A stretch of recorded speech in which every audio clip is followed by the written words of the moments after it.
happy. Some of our friends have sent us a few slogas. Very, very nice. We will try to go through that.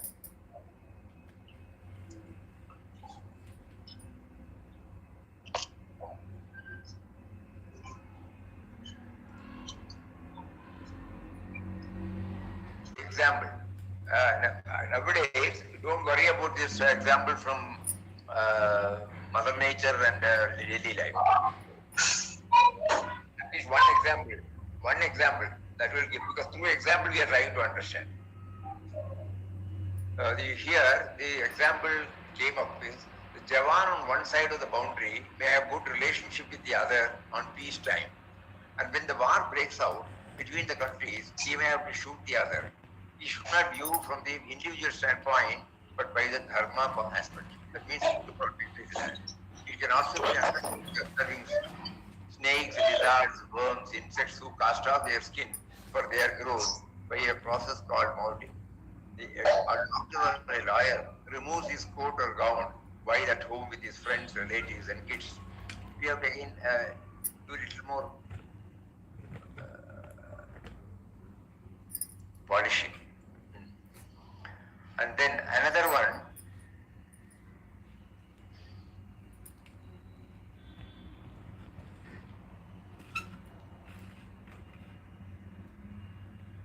it's very nice. We got stuck up only because of that. We wanted to go through that. Another one is that chapter number 6, slogan number 5. Elevate yourself through the power of your mind and not degrade yourself, for the mind can be the friend and also the enemy of the life. Within ourselves, if we clearly watch, we can discover,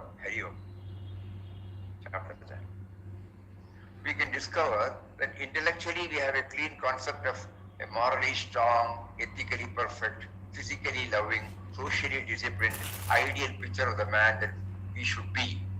But in the mental zones of our emotions and feelings, we are tantalized by our own attachments, likes and dislikes, rights and wrongs, that we behave like a dog fed by the wayside gutters and ever quarreling with others of the same type over dry and empty bones. If the individual has discovered that there is in him the two portions, one uplifting and the other degrading, and tries to move toward the higher, he will realize that he can elevate himself or degrade himself. So the optimistic outlook takes one forward. Example given by the devotees, Gauri Gadkir was born with Down syndrome. She was removed from normal school as she became a point of ridicule by her peers. Unmindful of that, she took to vigorous training in swimming as she enjoyed that sport. She pushed herself hard to become a gold medalist in National Paralympics in 2003, silver medalist in Beijing in 2008, and silver and bronze winner in Australia in 2013.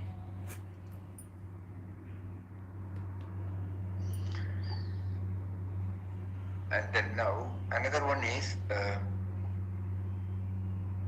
chapter number 2, slogan number 66.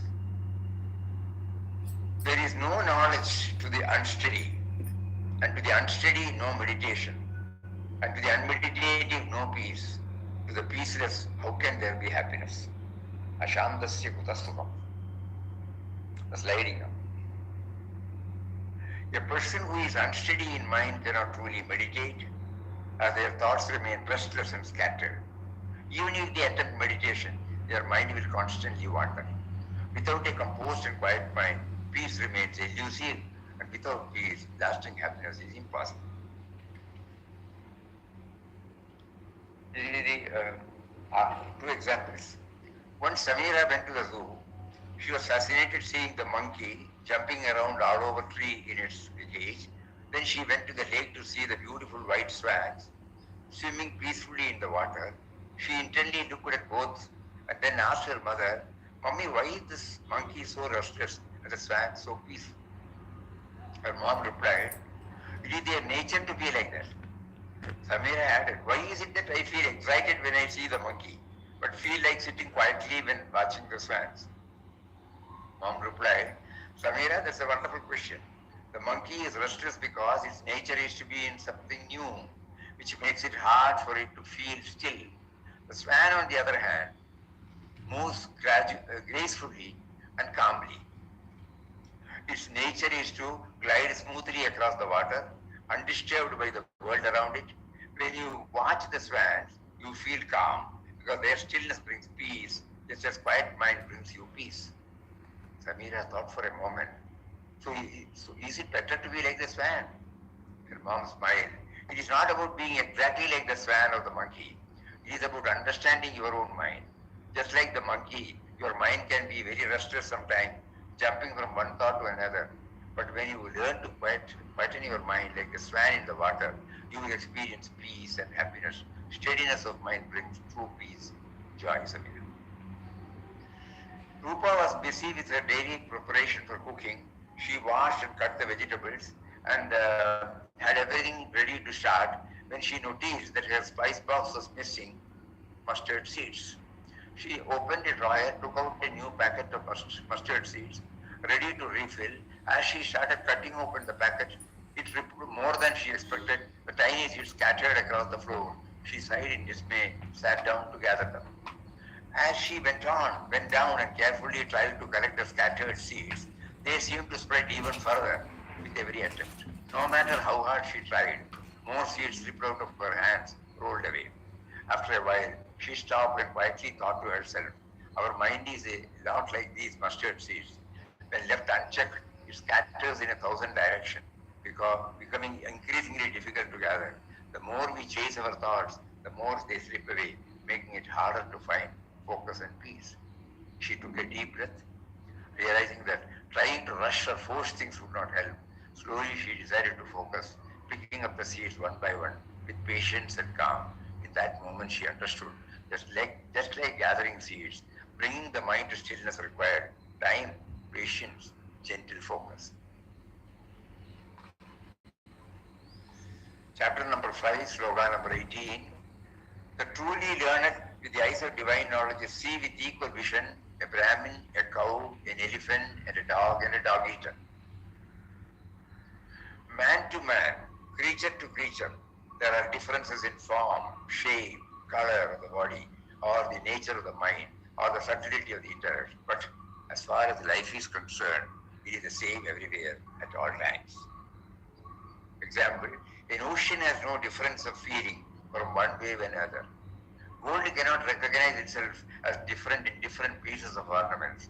From the standpoint of mud, all the mud pots are the same.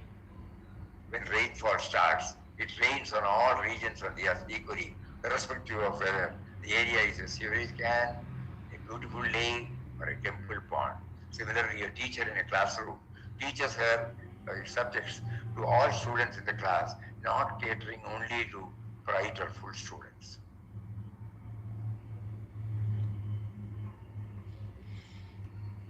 And again, we have received from the devotees. Chapter number 2, slogan number 58. One who is able to withdraw the senses from their objects, just as a tortoise withdraws its limbs into a shell, is established by divine wisdom. Yada samharade chayam urmanganiva sarvashah.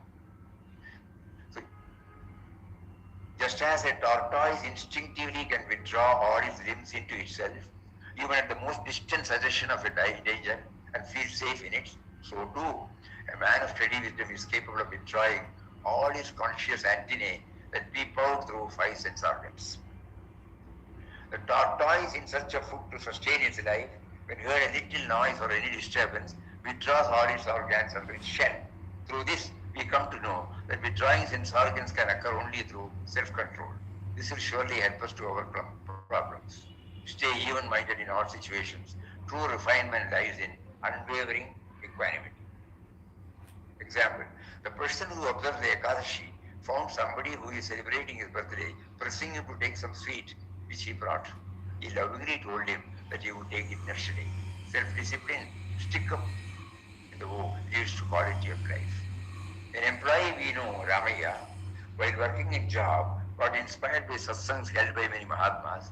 Prompted by their teachings, he he decided to serve the needy by trying to feel oneness with them by donating 10% of his salary or pension, and he took a vow accordingly.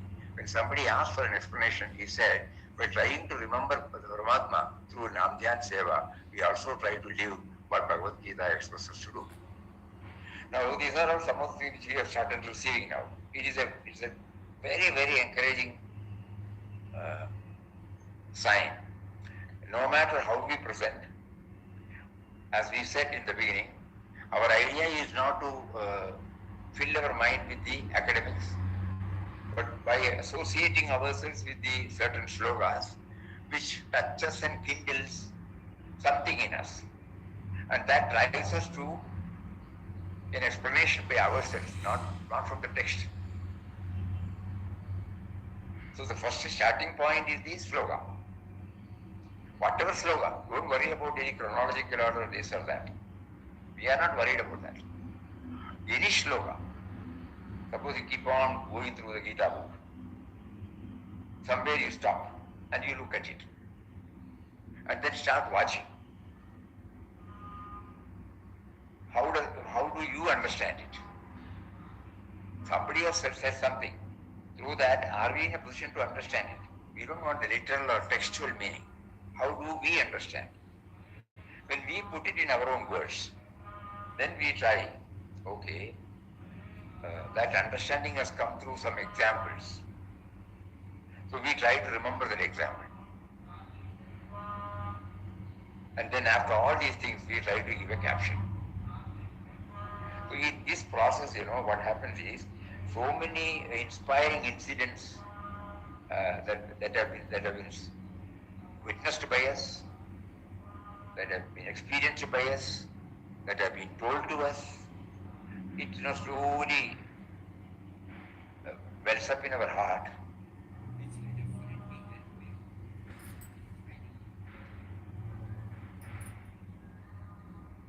Not that as soon as we hear, we are going to get refined. No. It's a gradual process, very gradual. So we may have to wait patiently. So we have to keep on doing this, no matter how much time it takes. So we are very happy that Papa has prompted a few devotees to take it up. We request all of you to kindly bring it up in your own way. And you send it and we will keep it in our bag, This refinery points for refinery bank, it is slowly now getting filled up. I think in another week's time we will have 10% of the 700 slokas, that is 70. Because the purpose is not to have this figure. The purpose is that all of us are getting ourselves engaged in positive thoughts. That will help us to refine our mind so that when we react to events and individuals, it will not be purely from our individualistic standpoint, but something higher. Now we are purely guided or mostly guided by our rights and wrongs, our preferences, our priorities, our likes and dislikes and whatnot. So through this process, we are trying to live up to what Papa expects us to do. He said, we are chanting the name to remember him. Nobody will be able to chant throughout the waking time. So we will be involved in various types of activities right from the moment we get up till we retire to bed. So there he cautions us, outer activity should be compatible with inner aspiration. Inner aspiration is to remember him. So to remember him, we try to go through all these exercises. So please keep the tempo alive. It will help us. And as we keep on doing it, now 3-4 people have made this effort. Initially there may be a problem, but the more we go through that format, Don't worry about the two examples from Mother Nature and society. One example. Because that will take a lot of time. And whenever we get it, we can always put it. And one particular we wanted to share today.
This particular sloga, we have only taken out a small portion for our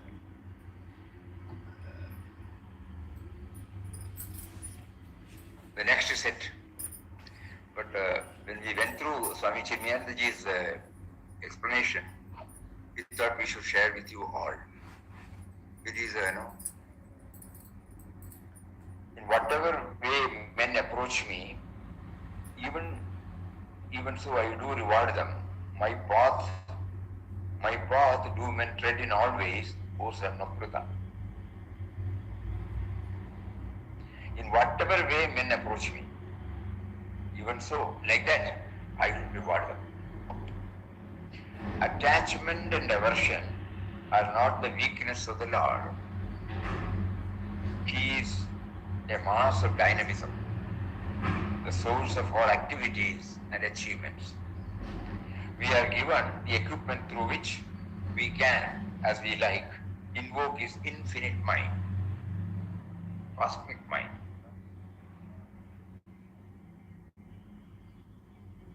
If we rightly invoke and carefully use, as a reward for our intelligent self-application, we can reach the goal of our activities.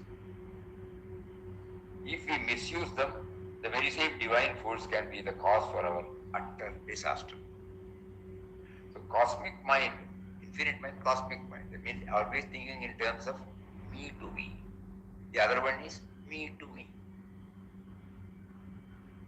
If we rightly invoke and carefully use the cosmic mind, me to me, as a reward for our intelligent self-application, we can reach the goal of all our activities. If we misuse them, me to me, the very same divine force can be the cause for our utter disaster. And the example is very, very, very nice. The fuel strength in the petrol can be converted into horsepower through the mechanism under the bonnet. We can invoke the horsepower to reach our destination, or on the wayside we can easily dump ourselves into a mass of twisted wreckage, a bundle of broken bones. These accidents are caused by the carelessness of the driver, although the strength and power with which the car dashed down the embankment of the road is no doubt supplied by the same petrol. But the strength in the petrol had neither an attachment with those whom it guided home safe, nor can we say that it had a hatred for one whom it had wrecked. With neither attachment nor hatred, the petrol gives its power when invoked through the mechanism of the engine, and how to make use of it depends upon our wisdom, how we apply it. This will answer many of our questions, Think about it. When we try to remember Him, God dimension, He will reward in whatever field we are having. When we are unaware of the God dimension and start from me and mine, naturally it will. So here the example of the petrol. Without the petrol, the car cannot move, or any fuel. But at the same time, it offers its service, that's all. How we make use of it depends upon ourselves.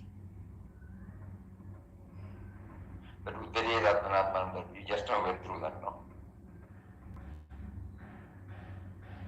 So when we read this, whenever there is any negative thought comes up in our mind, whenever we remember any of the negativities we have, now we realize, we are aware that there is a negativity,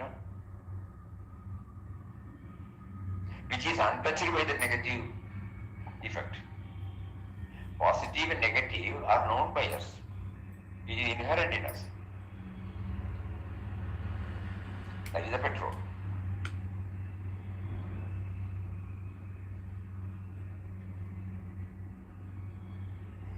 So whenever we don't remember Him, we don't bring Him into the picture. For which purpose we are doing Nam Seva Dhyan or Nam Dhyan Seva. So all my outer activities should also have this, Think about it. This particular example. The atomic energy released can be made use of for peaceful purposes of progressive life, or it can be employed in wiping away the total existence from the fair face of the globe. If we make use of the atom bomb only for the purpose of destruction and devastation, the atomic energy is not at all responsible for it. It is the cruelty of the man who thus misuses it. Similarly, here Lord says, I as life lend my power to all without any partiality, and in whatever form they invoke me in that form, I serve them. The plug in the house can be made use of to sing a song, to cool ourselves with the breeze of a fan, to boil water, to cook, or to warm the room. It all depends upon what instrument we plug onto it. It is never possible that the electricity flowering through the fan of its own accord start emitting out fire or light. Similarly, the unmanifest eternal force of life can be invoked, and it shall fulfill all desires according to our own invocations. This particular explanation is very, very important for all of us.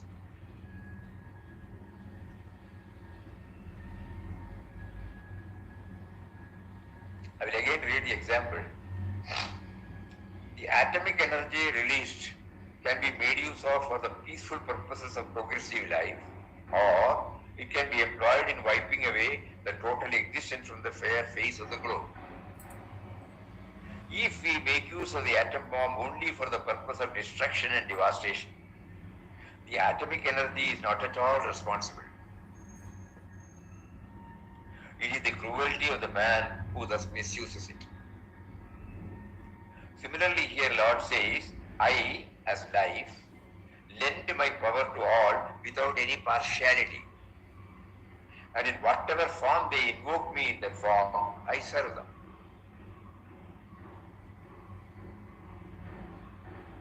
The plug in the house can be made use of to sing a song, to cool ourselves with the breeze of a fan, to boil water, to cook, or to warm the room. It all depends upon what instrument we plug onto it. It is never possible that the electricity flowing through the fan of its own accord start emitting out fire or light. Similarly, the unmanifest eternal force of life can be invoked, and it shall fulfill all desires according to our invocations. Just as in safe riding and in accidents, it is the same petroleum that gives the power for the inner apparatus to move forward. So too, in a Buddha and in a murderer, it is the same divine force that gives the capacity to do, to act, and to achieve.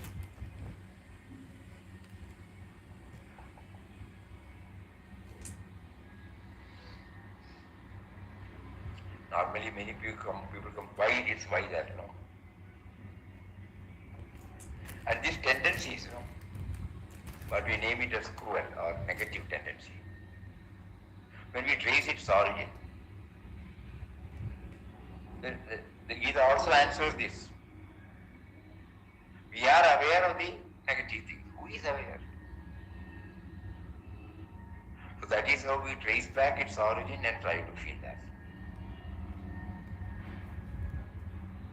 And we have been assured that when we try to live up to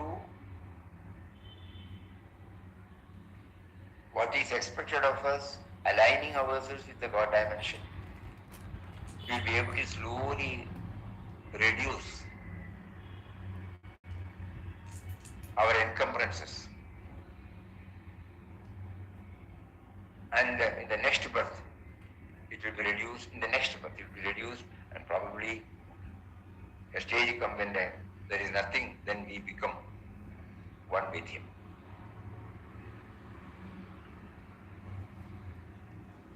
So, coming back again to this Bhagavad Gita exercise,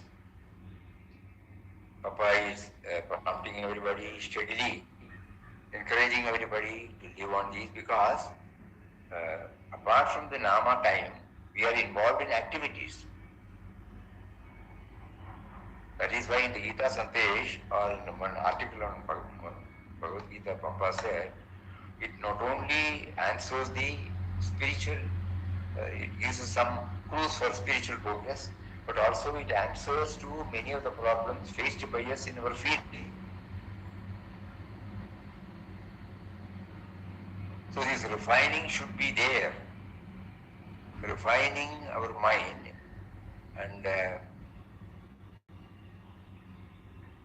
dealing with men and matters based upon that is a must for remembering Him.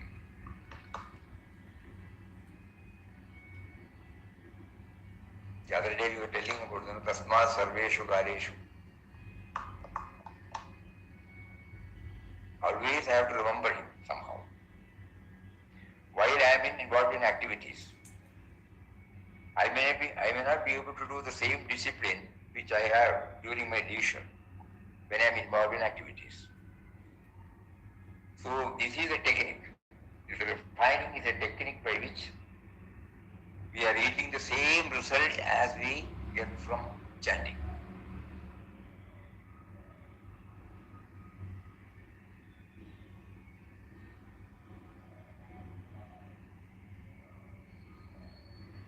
And Swamiji says, if God be thus free from all affections and other evil passions, He, the Lord, must be gracious to all creatures alike and must be able to grant them all their desires. Then why is it that ordinary men do not desire to seek the Lord and gain the infinite? Listen only why it is so.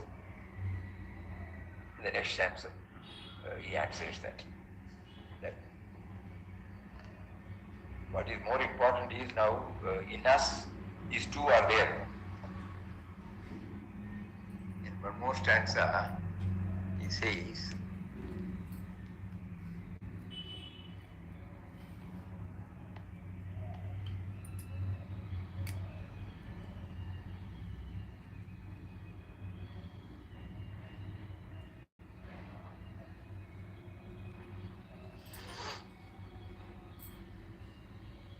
in the 6th chapter, 35th, Lord Krishna said, "Oh mighty armed son of Kunti, what you say is correct." What is that? Mind is indeed very difficult to restrain, but by practice and detachment it can be controlled. Asamshiyam mahabaho mano durnigraham chalam abhyasena kaunteya vairagyena cha krishyati. Let us analyze life, question its experience, argue with ourselves, and note carefully how much we put into life and how much as a return we gain from life. These are all something for reflection. No? Let us analyze life, question its experience, argue with ourselves, and note carefully how much we put into life. Only we know what we have put into life. And then as a return, what we gain from it, how much we gain from the life. When we become aware of the deficit balance each time, we of necessity shall start acquiring how our life can be more profitably reorganized so that our entire coffers of joy and happiness can be replenished to their brim. These reorganizing factors need first clarity of the goal to be scaled and consistent effort put in it. This will lead to withdrawal from the involvement in the unprofitable fields and pull the entire faculty to achieve the target. Both these should go hand in hand, each strengthening the other, resulting in steady progress. Now look at the way in which it has been put. Abhyasa in the sloga we read, meaning we read, we reproduce. No. But this sort of approach, it is for refining. How do I refine when I hear?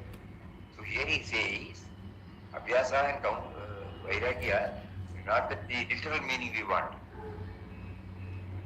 We suddenly look at ourselves. Let us analyze life, question its experience, argue with ourselves, and note carefully how much we put into life, how much as a return we gain from life. We lose our temper, we lose our energy.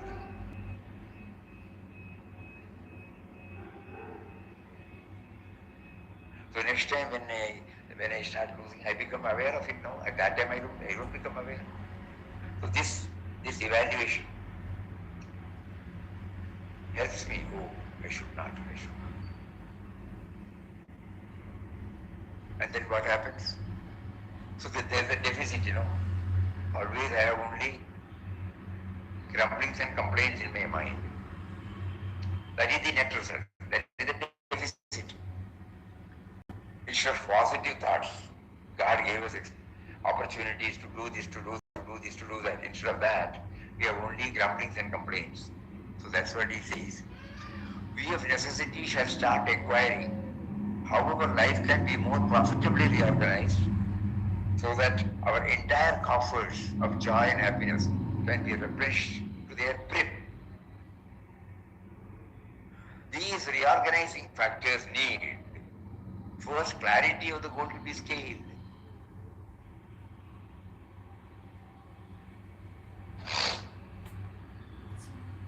And consistent effort to put in it. This will lead to withdrawal from the involvement in the unprofitable fields, which is called Vairagya, and pull the entire faculty to achieve the target, Abhyasa. You see, if it is interpreted through the way in which we can understand, Gita is entering into us. Otherwise the text will be in our shelf only. Both these should go hand in hand, each strengthening the other. Both means what? Withdrawal from the involvement in the unprofitable fields, and the other is pooling the entire faculty to achieve the target. Suppose I get a tendency to lose my temper, immediately I remember the face of the person who is cool and calm. How would it be? Puja Swamiji used to tell us, not in so many words. He will say, don't react immediately.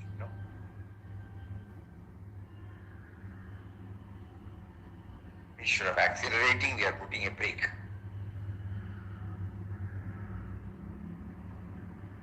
This will all help. Because we are not going through the text. We are trying to analyze our own lives. And we know how. Others may not know. We definitely know. Which are all the unprofitable fields where we have been spending our energy. And God also blesses with some fleeting joys. Whenever we happen to see somebody doing something good,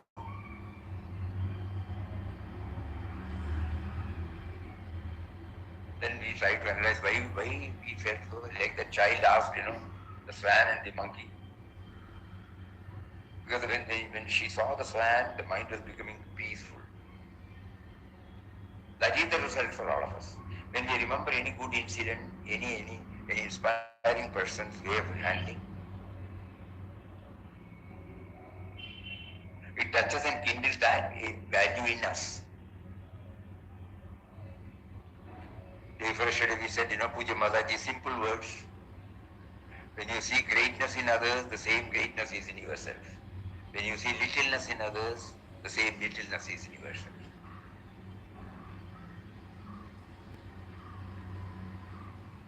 So constantly hammering these thoughts will definitely put a break, before we rush up with our impulsive reactions. So example here, when an employee is asked by the principals to go in for a training or in any other country for 6 months, he has to move away from his present environment, including his family and other comfort zones. This will facilitate him to concentrate on his pursuit wholeheartedly and later comes out with flying colors. Vairagya is there. He has to. This is the practical one. These are some of the practical aspects of life. We all do that, no? It's not a Herculean task. Suddenly you get transferred. Family cannot be shifted. Children cannot be admitted. All those things will come in. How do you handle? Everybody is handling it peacefully, though there will be a disturbance at the initial level. So when we remember that, how did we tackle?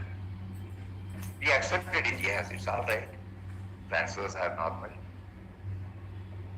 We have to forego certain comfort zones.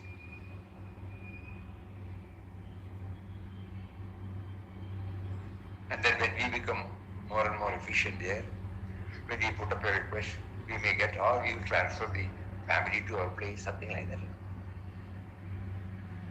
All these things we are relating either to workaday life.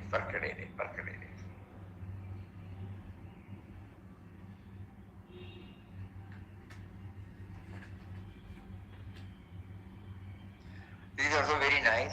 After 2-3 days we will go through them. We are still working, not fully over.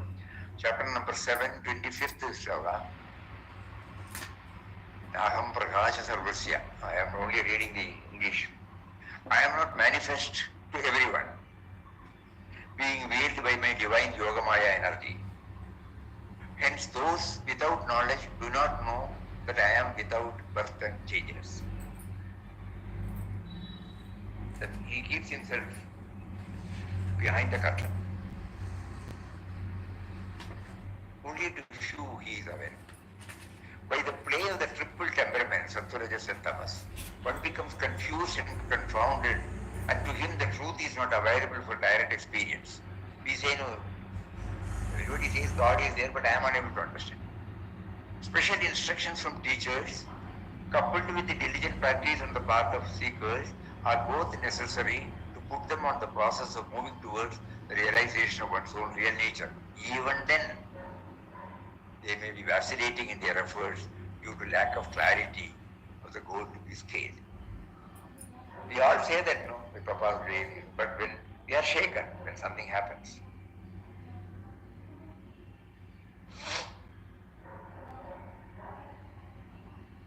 So this sloga can assist that.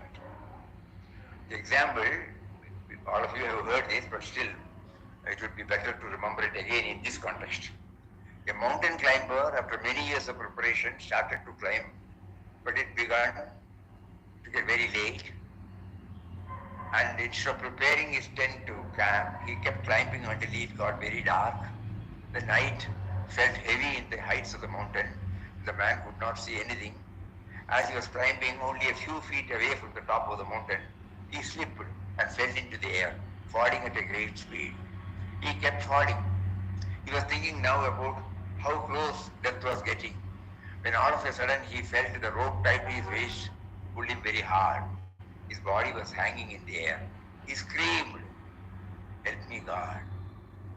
All of a sudden, a deep voice coming from the sky answered, "Do you really think I can save you?" "Of course, I believe you can." "Then cut the rope tied to your waist." There was a moment of silence. The man decided to hold on to the rope with all his strength. The next day, the climber was found dead and frozen. His body hanging from a rope, his hands holding tight to it, only 10 feet away from the ground. So if you had heard that voice, and if you had acted accordingly, you would not have dropped the body. So that means what? In times of crisis, we cry. We feel we have faith in Him. But no. So this particular stanza says, I am not available to everybody. In the sense, I am not making them aware of my presence to everybody. Not that I am not making them aware of my presence to everybody. And so they feel, they feel God has no relevance in their life.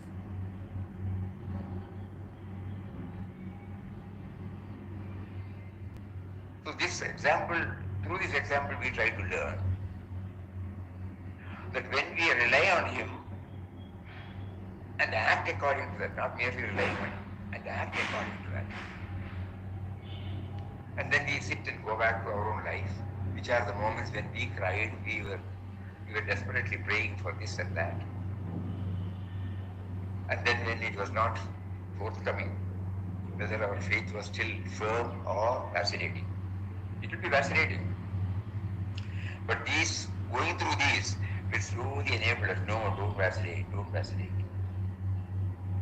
Make your hold firm.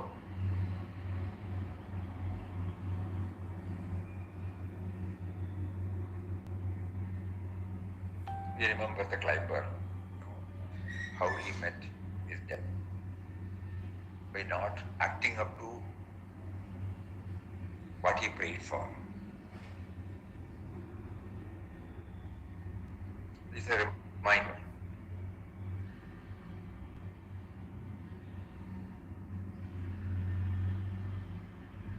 We have time now. 10 more minutes, okay.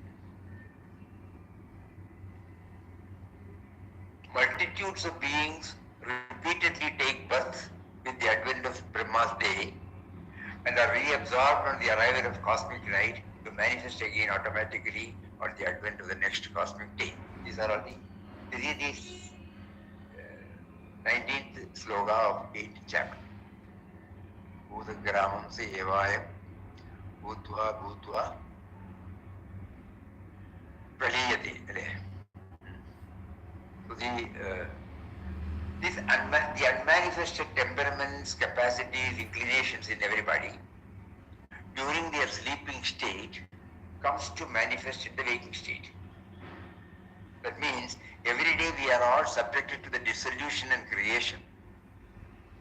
The creator of the total mind during the waking hours projects out the existing vasanas in everybody, and at the approach of night they merge verily into that which is called the unmanifest reality. This perspective leads us to the one and the same substratum for all creations and dissolutions. When you are asking for birth and death and all those things, our taste, temperament, inclination. Let us go through the example. Supposing a doctor, an advocate, a devotee, and a dacoit all are sleeping in the rest house. While sleeping, all of them look the same. Mass of flesh and bones, breathing and warm. The doctor is no way different from the advocate, nor is the devotee different from the dacoit. The specific quality in each bosom at the time of sleeping, though totally absent from observation, are not non-existent, but they remain in a condition of dormancy. All the same, the life force is one and the same.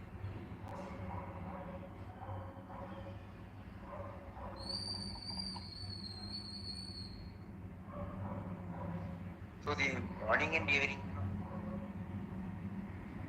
we try immediately, with a lot of problems, we are happy, we are unhappy, when we go to sleep, what happens? Everybody craves for sleep. That means dissolution of this sense of individuality. In the morning when we are up, waking, is again the creation of our sense of individuality. This every day we are doing it. And we are all happy with, definitely more happier in sleep than in the waking state. Please think about it. This particular shloka touches and kindles this. Swamiji, this is most wonderful. But, yeah. So just think about it, how Gita is entering into us. It looks like a text, a sloka. But when we try to look at it with a different perspective, so many things become very clear. And how it tries to refine my mind.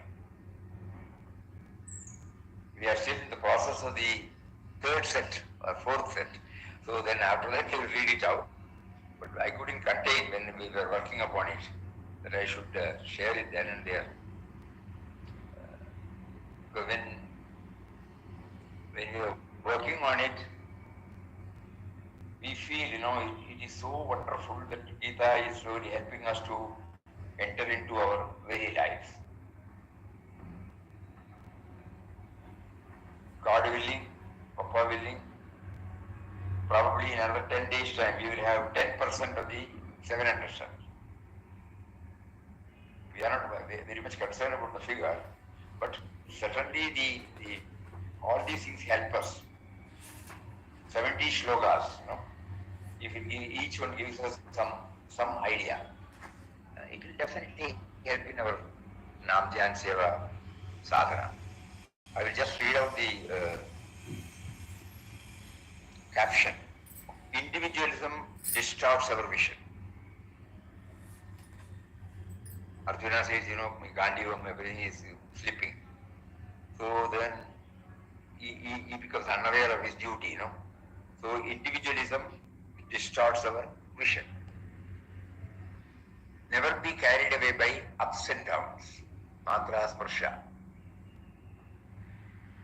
He who can understand that the objects of the world in the flux of change should come and go, should come to exist and disappear to perish. He shall not allow himself to be tossed by the existence or non-existence of the finite things of the world. In the flood of time, things and incidents, circumstances and environments flow up to our present from the unknown future to give us vivid experience of varied intensity, and they in their very nature cannot remain permanently, but of necessity pass on to become one with the entire past. Nothing can remain the same, even for a short period, to the world of objects where change alone is the chargeless law.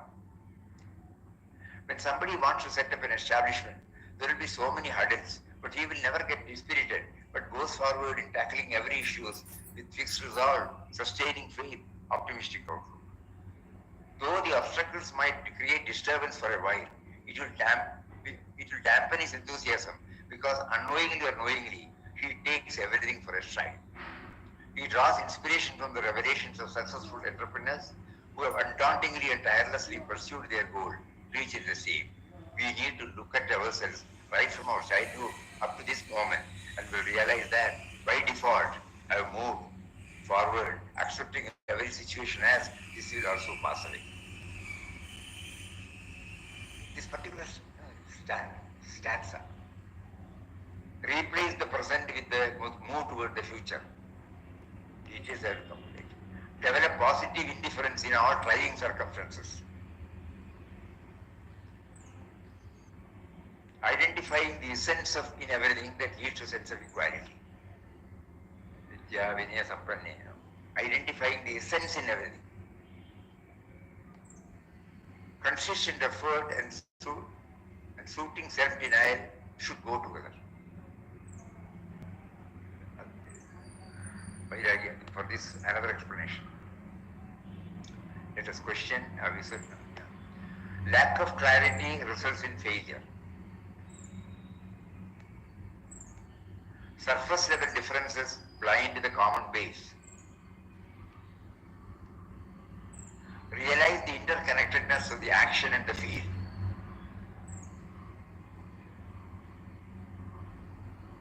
Gently expressing help in solving many problems. Anudvegakaram vakyam.